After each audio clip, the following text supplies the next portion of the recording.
True stories are really interesting, but I prefer fiction. I like the challenge of having to read between the lines and really trying to understand what the author's trying to say.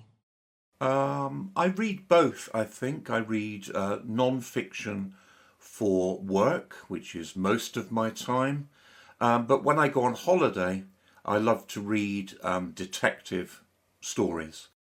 I prefer true stories over fiction. I prefer watching documentaries over films. My favourite subject at school was history. I prefer reading fiction, particularly poetry, but I like watching documentaries. I prefer reading non-fiction books, especially letters or memoirs. You can really learn a lot about the daily lives of famous people from these. I like to read the news online every evening because I like to see what's going on in the world.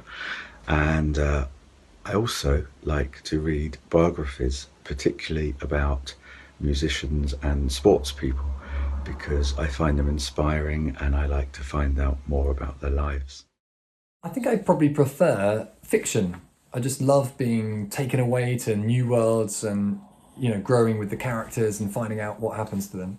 But I do read lots of non-fiction and I do really enjoy documentaries as well. When I was younger, I definitely preferred fiction.